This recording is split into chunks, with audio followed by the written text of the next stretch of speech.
قرآن کا یوں انکار کرتا رہ جائے. جب اعمال اللہ کے پاس فیصلے کے لیے جانے کی بجائے بیچ میں روک لیے جائیں اور اللہ کے نبی حضرت کو ذمہ دار بنا دیا جائے تو بتائیے اس کے بعد یہ کچھ دیکھنے میں کتنی معمولی چیزیں ہیں، لیکن مالک فرماتا ہے کہ اعمال کے اوپر گھمنڈ کرنے والوں، اترانے والوں، مثل الذین کفروا، ان کافروں کے اعمال کے اوپر نہ جانا جو اپنے رب کے ساتھ کفر کرتے ہیں. ان کے پہاڑ ایسے اعمالوں کی مثال یہ ہے صدمات جیسے رات کا ڈھیر ہو،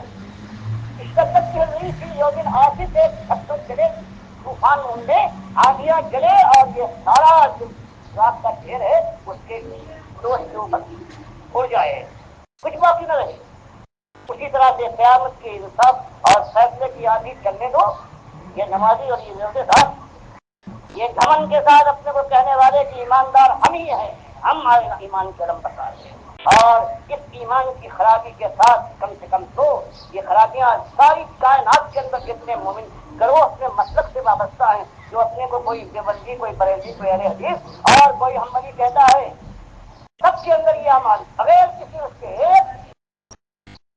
انکار کی ضرورت نہیں ہو سکتی. ساری کتابیں بھری ہیں، سارے ان کے علم بتا رہا ہوں. کوئی آج مسلم جس کے اللہ نے فرمایا کہ وہ سماعت ان قبل و فی ان کو ہم نے مسلمان نام سے نوازا تھا، سب نے بدلا تھا. اس لیے صحیح بدلا انہوں نے کہ وہ مسلم نہیں رہے تو اس کے بعد اب مسلم کہنا اپنے کو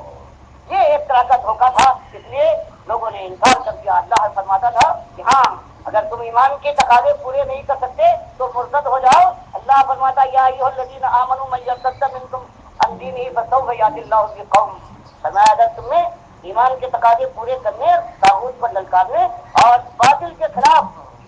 جان لگانے کا بوتا نہیں ہے، تم ٹھنڈی ٹھنڈی چھاؤں میں چلنا چاہتے ہو تو سب سے اچھی بات یہ ہے کہ ارتداد کا اعلان کر دو. کہہ دو کہ ہم ایماندار نہیں ہے، ہم نہیں مانتے. تو آج ہم لوگ وہی کہتے ہیں، زبان سے کوئی اقرار نہ کرے، دل میں نہ اترے، کیسے اترے؟ یہ منبر محراب ہے، ایمان کی بات کبھی نہیں کی ہوتی. باتیں کیا ہے؟ کہیں جائیے تو یہ ہوگا کشتی 12 سال کی نکالی، کہیں جائیے تو یہ ہوگا صرف اذن اور یامین بھی جہاں، کہیں جائیے تو بزرگوں کے قصے ہیں. اٹھو پہلی چیز جس کے لیے اللہ نے بنایا کائنات کو، اور بنانے کے بعد انسان کو بھیج کر اس آزمائش میں ڈالا ہے. اور مالک فرماتا ہے کہ ہمیشہ جو کبھی گزرا ہے اس نے آ کر یہی بات اٹھائی ہے. وما ارسلنا من قبلک من رسول الا نوحی الیہ انہ لا الہ الا انا فاعبدون. فرمایا کہ سارے رسول جو ہم نے بھیجے ہیں بغیر کسی ایک استثناء کے ایک ہی مسئلہ ایمان کا انہوں نے ہمیشہ اٹھایا ہے. اور پورا قرآن بیان کرتا ہے جو آیا ہے اس نے یہی بات اٹھائی ہے، یا قومی عبدوا اللہ ما لکم من الہ غیرہ. اور آج یہ مسئلہ دنیا میں اٹھتا ہے ایک ذلت کے بعد، جس کے لیے مالک نے فرمایا ہے اگر ایمان میں خرابی کے ساتھ میرے پاس آ گئے تو جانتے ہو کیا ہوگا؟ ظالم میرا حق تم نے مارا ہے. انا اعتدنا للظالمین نارا احاط بهم سرادقها. پھر اب یہ حال ہوگا کہ نمازیوں بڑی نمازیں پڑھی ہیں، تہجد گزار بھی تھے، حاجی کہلاتے تھے، لیکن ایمان کی اس خرابی کے ساتھ آئے ہو تو ظالم میرا حق چاہے تم نے ایک حق مارا ہو یا آدھا، تو یاد رکھو ایسی تمہارے لیے میں نے آپ کی چادریں قناتیں تیار کر رکھی ہیں کہ چاروں طرف سے گھیر لیں. وہی یستغیثوا، اور جب کلیجہ پھک جائے گا تو یہ چیخیں گے، فریاد کریں گے، استغاثہ ان کا ہوگا. فریاد رسی کے لیے اللہ فرماتا ہے یغاثو، ہم ان کی فریاد رسی کریں گے، لیکن کس طرح سے؟ یغاثو بماء کالمہل، ایسا پانی ہم ان کو پلائیں گے جب چیخیں گے. یہ ظالم مشرک اور کافر، ایمان کے ساتھ دغا کرنے والے دنیا دار، ایمان کی بات کو دبا جانے والے، فضائل کا ذکر کرنے والے، نمازیں ان سے پڑھوانے والے جن کے لیے اللہ فرماتا ہے ان پر نماز پر نہیں، ان الصلاۃ کانت علی المؤمنین کتابا موقوتا. مالک فرماتا ہے ہم نے نماز ہر ایک پر فرض نہیں کی ہے، ہم نے تو صرف اس ایماندار کے اوپر جس کے ایمان میں کوئی خلل نہیں ہے، بالکل خالص ہے، اس کے لیے 5 وقت کی نماز پڑھی. یا ایھا الذین آمنوا کتب علیکم الصیام، اے ایمانداروں سچے تم پر روزہ فرض کیا ہے ہم نے ہر ایک کو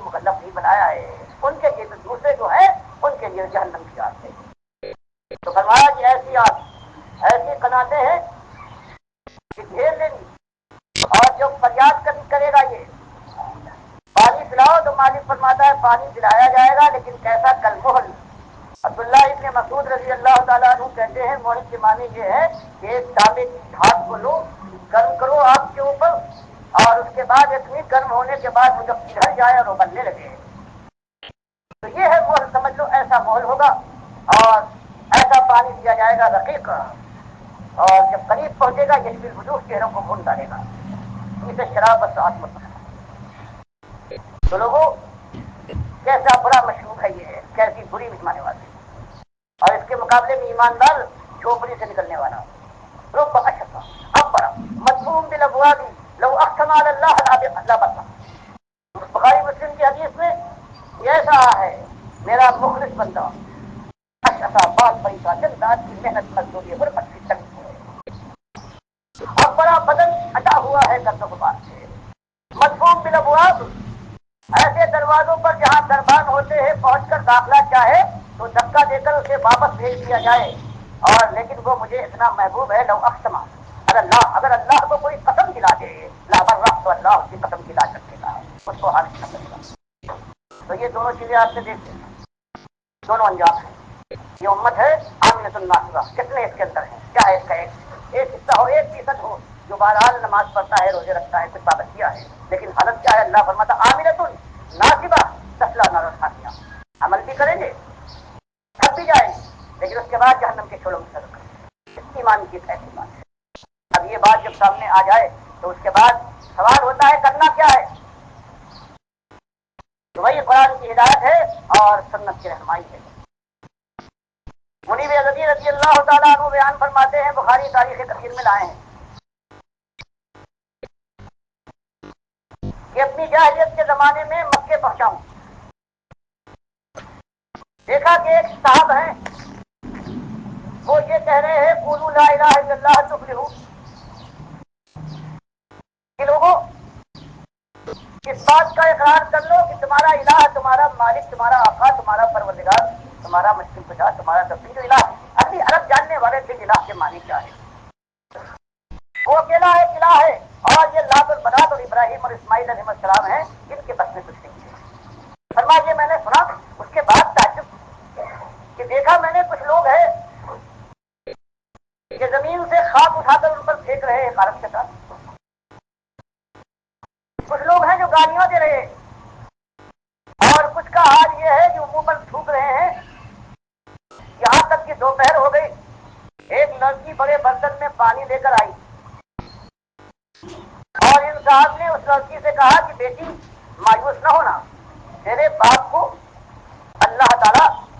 ضائع نہیں کرے گا۔ کہتے مجھے سخت تعجب ہوا، میں نے پوچھا کہ یہ صاحب کون ہے جن کے ساتھ ان کی قوم یہ سلوک کرتی ہے اس بات کے اوپر کہ قولوا لا الہ الا اللہ تفلحوا، کہ لا الہ الا اللہ مان کر اس پر جم جاؤ، فلاح اور کامرانی تمہارے سر پر سایہ کرے گی۔ یہ ہمارے خود قوم کی بہت ہی معزز جوان تھے، آنکھوں پر ہم دکھاتے تھے، لیکن انہوں نے ایک نیا مسئلہ اٹھایا، باپ دادا کے دین کو عیب لگایا، ہماری جمعیت کو منتشر کر ڈالا ہے، آگ لگا دی ہے انہوں نے گھر گھر کے اندر، بھائی بھائی سے، بہن بہن سے، باپ بیٹے سے نالا ہو گیا ہے، روز کو ناخن سے رکھ کر ڈالا ہے، اور اسی ایک بات سے کہتے پھر میں نے پوچھا یہ لڑکی کون تھی؟ لوگوں نے بتایا یہ ان کی بیٹی زینب ہے، یہ اس گندگی کو صاف کرنے کے لیے آئی ہے۔ تو میرے بھائیوں اور معزز سننے والوں، معاملہ یہ ہے، اس امت پر وہی جیت رہی ہے، وہی عذاب ہے، اسی عذاب کی طرف مالک صدیوں سے لیے جا رہا ہے جو بنو اسرائیل پر آیا تھا، یکایک آیا تھا، 2 صدیوں کے 3 صدیوں کے بعد ختم ہو گیا، لیکن اس کا عذاب ہے نہ ختم ہونے میں رہا ہے۔ اور وہاں بھی مالک فرماتا وہی، تم نے من دونی اولیاء بنایا بنو اسرائیل کے لوگوں، تو میں نے تمہارے ساتھ یہ سلوک کیا ہے، اور آج اس امت نے جب اللہ کے ساتھ اس کو ساتھ دوسرے شریک ٹھہرائے ہیں، اپنے کارساز، اپنے مشکل کشا، اپنے دستگیر، اپنے دادا، اپنے بندہ پرور بندہ نماز بنائے، تب اللہ نے اس امت کے ساتھ کیا۔ بیماری ایک قوموں میں یہی ایک بیماری ہوا کرتی ہے، اور یہ آج بھی ہے، یہ زہر کا ایک ہی تریاق ہے، اس آواز پر کان دھرا جائے، ایمان کو مانا جائے، تقاضے سمجھے جائیں، ایمان کے خلاف جتنی چیزیں ہیں ان کا ادراک اور پیدا کیا جائے کہ شرک کسے کہتے ہیں، اور شرک پھیلانے والے کفر کے داعیان گزرے ہیں جن کو رحمت اللہ علیہ جن کو امام مانا جاتا ہے، وہ طاغوت کون سے ہیں، انہوں نے کیا چیز پھیلائی، قرآن اور حدیث کے مقابلے میں کس طرح سے انہوں نے اپنی بات چلائی ہے، جب تک وہ بات قوم کے سامنے کھول کر نہ لائی جائے اس وقت بات سمجھ میں نہ آئی۔ اللہ کے نبی صلی اللہ علیہ وسلم 2500 سال کے بعد ابراہیم اور اسماعیل علیہ السلام کے بعد آئے ہیں، اور قوم پوچھتی ہے کہ آپ کیا نئی بات لائے ہیں؟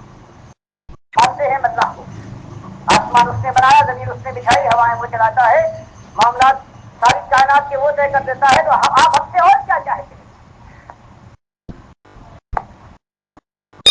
تو اللہ کے نبی صلی اللہ علیہ وسلم نے فرمایا یہ سب تم کچھ ماننے کے باوجود تم اللہ کے ساتھ اللہ کے بندوں کو بھی شریک ٹھہراتے ہو اور کہتے ہو کہ ہم ملت ابراہیمی کے ماننے والے ہیں، اور ابراہیم کی ملت کانا حنیفہ و ما کان من المشرکین،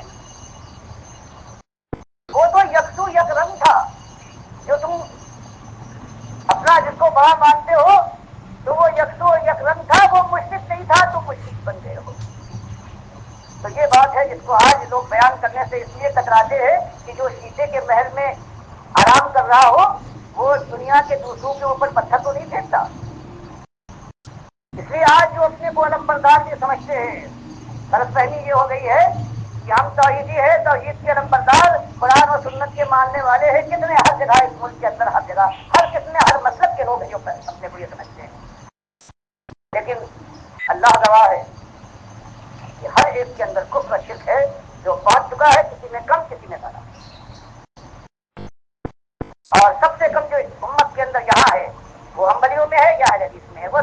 دو چیزیں ہیں ایسی، باقی اور امت کے اندر ہزاروں چاہے پھیلی ہوں، اور یہ دو چیزیں ہیں، ایک یہ کہ اللہ کے نبی صلی اللہ علیہ وسلم قبر کے پاس درود و سلام سنتے ہیں، یعنی سماع ان کا ہے، حیات ان کے اندر ہے، یہ اللہ کی کتاب کا حکم ہے۔ اور دوسری بات، چاہے اس کو مانے کوئی کہ 1 منٹ کے لیے صرف سوال و جواب کے لیے ہوتا، اللہ فرماتا نہیں، جنہار ایسی بات نہ کہنا، ہمارا قاعدہ یہ ہے ثم انکم بعد ذلک لمیتون ثم انکم یوم القیامت تبعثون، ایک لمحے کے لیے قیامت سے پہلے مرنے کے بعد اس کی کہیں ربط نہیں آ سکتی اس جان کے اندر۔ تو یہ ایک مسئلہ ہے آپ کے سامنے، درخواستی کہیے تو درخواستی، ہوشیار کرنے والا، جہنم کے شعلوں سے ڈرانے والا ہے، تو آپ کا یہ خادم آپ کے سامنے یہی ایک بات کہتا ہے کہ کوئی تبدیلی نہیں آئے گی جب تک کہ اس ایمان کے معاملے کو سب سے پہلے صاف نہ کر دیا جائے، اللہ کے ساتھ اللہ کے بندوں کا معاملہ، بندگی کا معاملہ بالکل صاف رفتار ہو جائے، کوئی چھوڑ باقی نہ رہے، اور اس کے لیے یہی رسوا ہے کہ بات اٹھ کے گھروں میں نہیں، چھپ کر نہیں، اپنی گھروں میں بھی ہو، مسجدوں میں بھی ہو،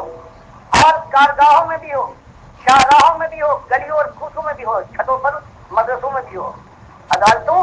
اور سارے مقامات پر جہاں اللہ کا بندہ کوئی ملتا ہے اس کے سامنے ایک ہی بات کہ مات آنکھیں دکھا رہی ہے، ہر قدم کو ہر آگے بڑھ رہا ہے، ہر سانس جو آ رہی ہے یہ مات کے قریب کر دی جا رہی ہے، اور اس وقت دونوں باتیں جب معتذر ہوگا، جب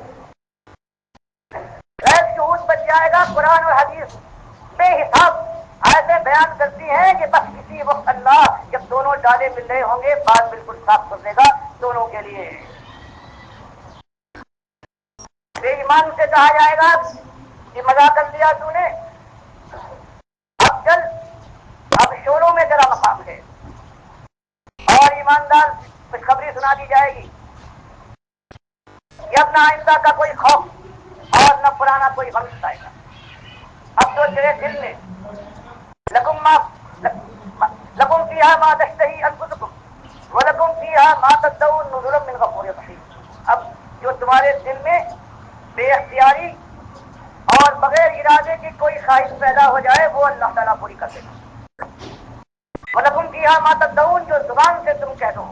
جو تمہارا حکم صادر ہو جائے اس کے اندر کمی نہ کی جائے گی، اب تم ہمیشہ ہمیشہ کے لیے غفور الرحیم کے مہمان ہو، وہ بھی رائی اور مہربانی کرے گا، یہ دونوں انجام ہیں، اور آپ سے چوروں بچنے کے لیے مالک نے بیان کر دیا کہ ٹھنڈی چھاؤں میں چل کر ایمان کے دعوے کے ساتھ ایسے ہو کہ جنت کے دروازوں پر جا کر تم پہنچو اور دستک دو، دروازے کھولے جائے، حوروں کا مجرا ہو اور غلمان تمہاری خدمت کے لیے حاضر ہو جائے. تم نے یہ سمجھا ہے، تم نے یہ سمجھ رکھا ہے تدخلوا الجنہ ولما یاتکم مثل الذین خلوا من قبلکم مستهم الباساء والضراء وزلزلوا حتى يقول الرسول والذین معه والذین آمنوا معه متى نصر اللہ الا ان نصر اللہ قریب. فرمایا کہ ابھی وہ بات جو دین کے دعوت دینے والے، توحید کا اعلان کرنے والے، طاغوت کی نشاندہی کرنے کے بعد شرک سے بچنے کے لیے ہوشیار کرنے والے جو لوگ گزرے ہیں اس سے پہلے، اللہ کے دین کے قائم کرنے والے، اس کے غالب کرنے کے لیے، اللہ کی رضا کے لیے ان کے ساتھ وہ ہوا ہے، ڈھیلا مارے گئے ہیں. اور آج یہ امت بنو اسرائیل کی طرح سے وہی کرے گی توحید کی دعوت کے ساتھ. اگر شرک کی نشانی ہو اور جب طاغوت کی پردہ داری کی جائے کہ جن کو تم اپنا پیشوا بنا رہے ہو، انہوں نے پورے دین کو بدل ڈالا ہے اور آج اس دین کو تم سینے سے لگا رہے ہو اور پیشانیوں کے اوپر رکھنے کے بعد اس کو عزت دیتے ہو، تو پھر قیامتیں برپا ہوں گی. پھر وہی ہوگا، کوئی مارا جائے گا، کوئی نکالا جائے گا، عزت کے مقام آواز دیں گے اور اس کے بعد سب کہیں جانے کے بعد پھر وہ آخری بار ہوگا جو اللہ نے بیان فرمایا ہے کہ ان الذین آمنوا والذین ہاجروا وجاہدوا فی سبیل اللہ اولئک یرجون رحمت اللہ واللہ غفور رحیم. اللہ تعالیٰ ہر ایمان کی قدر نہیں کرتا. ایمان کے تقاضے جو پورے کر سکتا ہے، اللہ کی بات اور اللہ کے وقار کو جو صحیح معنوں میں دنیا میں غالب کرنے اور قائم کرنے کے لیے اپنی جان اور مال کی بازی کھیل سکتا ہے، وہ ہے صحیح معنوں میں اللہ کی بارگاہ میں صحیح معنوں میں ایماندار. اس کے مالک ایمان کی تصدیق فرماتا ہے ان الذین آمنوا، فرمایا میں سے ایماندار چاہتے ہیں کہ جو ایمان لانے کے بعد اپنی زندگی سے ایمان کا حق ادا کر دے اور وہ حاضر ہو. اس کے بعد فوراً عزت کا معاملہ آ گیا. فرمایا کیوں؟ اس کے بعد صرف خود اللہ کے بندے نہیں ہیں بلکہ دنیا والوں کے سامنے دین کی دعوت اس طرح سے واضح آ کر کھول کر بیان کرے، کفر شرک کا معاملہ صاف کرے، طاغوت کی نشاندہی کرے کہ قوم ان کو اپنے اندر سے نکال پھینکے. لیکن اس کے بعد نہیں یہ کہ اس کے بعد پھر مایوس ہو جائے. فرمایا نہیں وجاہدوا، اس کے بعد پھر جہاد کرے اپنی جان اور مال سے یہاں تک کہ اللہ کا دین غالب ہو. تو یہ مسئلہ ہمارے سامنے ساری کائنات کے اندر صرف ان کا یہ حق ہے، ان پر ذمہ داری ہے جو اللہ کے اوپر صحیح معنوں میں ایمان لے آئے ہیں. اپنے ایمان کو انہوں نے کفر اور شرک اور بدعت سے پاک کر لیا ہے. جو سمجھتے ہیں کہ آپ کے شوروں کا مقابلہ ممکن نہیں ہے، جہاں ہر لمحے عذاب میں زیادتی ہوگی، کمی کا کوئی موقع نہیں ہے. جو سمجھتے ہیں کہ نظریں ڈوبنے کا وقت آ رہا ہے، پیشانی پسینے سے بھیگ رہے گی، آنکھیں پتلا کر چڑھیں گی تو انسان روک نہ پائے گا. اس کی نگاہ کے سامنے یہ جو اللہ کو اپنا معبود، اپنا آقا، اپنا رب مانتا ہے اور اللہ کی بارگاہ میں پہنچنے کے بعد یہ ثابت کرنے کی ہمت رکھتا ہے اور اس کی کوشش میں لگ جاتا ہے کہ اللہ تعالیٰ اس کو جہنم کی آگ سے بچا دے، جس کے لیے مالک نے فرمایا والذین هاجروا واخرجوا من ديارهم وأوذوا في سبيلي وقاتلوا وقتلوا لأكفرن عنهم سيئاتهم ولأدخلنهم جنات تجري من تحتها الأنهار. ان لوگوں کے لیے جو ایمان کی یوں دعوت پیش کرے اور پھر ہجرت پر مجبور کیے جائیں، پھر یہ نہیں کہ بس اپنا سارے دم لے اور پھر جہاد کریں فی سبیل اللہ یہاں تک کہ اللہ کا دین غالب ہو، اللہ کے راستے میں شہید ہو. یہ ایک راستہ ہے، یہی ایک طریقہ ہے، اس کے علاوہ کہیں کوئی طریقہ نہیں. کسی سے دشمنی نہیں، صرف اللہ کے دشمنوں سے دشمنی ہے. اور دشمنی بھی ایسی نہیں کہ کوئی انتقامی کارروائی ہو، بلکہ ترس کھانا چاہیے. جس کے پاس آج اللہ نے توفیق سے ایمان کی یہ نعمت دے دی ہے، ان کو چاہیے کہ آج جو دنیا پھٹکی ہوئی ہے ان کے اوپر ترس. جن کو برباد کیا ہے انہیں پیروں اور مولویوں نے. ان کو بتایا جائے کہ اللہ کے بندوں یہ تمہارے کام نہ آئیں گے، یہ تمہارے دشمن ہے، خالص مال اور دنیا کے لیے کر رہے ہیں. تب کہیں جا کے یہ معاملہ آئے گا اور پھر اللہ تعالیٰ وہ دن بھی دکھائے گا کہ اللہ کی راہ میں یہ اللہ کے بندے ہیں، یہ پڑھتے جائیں گے، توفیق دے گا پروردگار. آزمائشوں کے اندر مالک سہارا دے گا اور وہ آزمائشیں پروردگار جو بوجھے سے باہر ہیں ان آزمائشوں میں نہ ڈالے گا. پروردگار کی رحمت یہی ہوگی. اور پھر وہ دن بھی آ جائے گا اس دھرتی کے اوپر کہ جو بخاری مسلم کی حدیث میں آیا ہے کہ قیامت نہیں آئے گی جب تک وہ دن یہ زمین نہ دیکھ لے کہ اس کی پیٹھ کے اوپر سوائے مومنوں کے ایک کافر بھی نہیں ہوگا. اس لیے جزیہ ختم کر دیا جائے گا، کوئی کافر موجود نہیں ہے، عیسائیوں کا کوئی نام و نشان نہیں ہوگا، اس لیے نبی صاحب نے فرمایا کہ سلیم ناپید ہوگی اور خنزیر کا پتہ نہیں ہوگا۔ یہ بخاری مسلم کی متفق علیہ ہے۔ اور مسلم میں ایک زیادت ہے کہ اس زمانے میں 7 سال ایسے گزرے گے کہ سارے مومن ہوں گے اور دو مومنوں کے درمیان کوئی بغض، کوئی حسد، کوئی رنجش بات نہ پاتی۔ اس کے بعد پھر شیطان کا وار ہوگا، آہستہ آہستہ کفر شرک پھیلے گا۔ ایک وقت ایسا آ جائے گا کہ ایک ہوا چلے گی اللہ کی طرف سے، اور جو مومن ابھی تک ہے کافر مشرک نہیں ہوا ہے، چاہے گناہگار ہو چکا ہو، اس کو وہ ڈھونڈ کر پالے گی، چاہے وہ کہیں چھپ جائے، اور وہ لگے گی اور وہ مر جائے۔ اب جو کافر مشرک ہو چکے ہیں وہی اس دنیا کے باقی ہوں گے، اور اللہ ان کے اوپر دنیا بے شمار نشاور کر دے گا، اور یہ دیوانے گدھوں کی طرح سے دنیا پر پھر پڑیں گے، اور اسی خرمستی میں اسی طرح سے مبتلا ہوں گے کہ ان کے اوپر قیامت کا زلزلہ آئے گا، بلکہ کا پستول اور سود میں تھوک مار دی جائے گی۔ تو یہ ایک روداد ہے، اور اس کا لباب یہ ہے کہ بچاؤ اللہ کے بندو اپنی جانوں کو اور اپنے اہلیات کو جہنم کی آگ سے، کہ جس کے اندر جانے کے بعد پھر چھٹکارا نہ، اور اس کے لیے نسخہ کیمیا ہے کہ اٹھو اللہ کے بندو، اللہ کا نام لے کر اٹھو، اللہ کے دین کو قبول کرنے کے بعد سنت کو شمراہ بناؤ، مشراہ بناؤ، اور اس کے بعد پھر وہ نمازیں جہاں ہیں اسی انداز سے، وہ روزے ہیں، وہ حج ہے، وہ زکوٰۃ ہے، اور وہ ساری سنت اور کی پابندیاں ہیں، بالکل اسی انداز سے خلوص کے ساتھ پورے سمجھ اور ہوش و حواس کے ساتھ احساس کے ساتھ یہ کام کیا جائے، اور پھر اللہ کے بندوں کو دعوت دی جائے، اور ان سے کہا جائے کل نفس ذائقۃ الموت، ہر نفس کو موت آنے والی ہے، اور انما توفون اجورکم یوم القیامہ، آج دنیا کے اندر اگر کچھ فراخی ہے تو سمجھتے ہو کامیاب آئے ہو، میں اچھی بھرپور بدلا تو قیامت سے دن ملنے والا ہے، اور دو شکلوں میں آئے گا، فمن زحزح عن النار وادخل الجنۃ فقد فاز، جو اس دن آگ سے بچا کر جنت میں داخل کر دیا جائے وہ جیتا، اور باقی سارے ہار گئے، ومن حیات الدنیا الا متاع الغرور، دنیا میں جو تم نے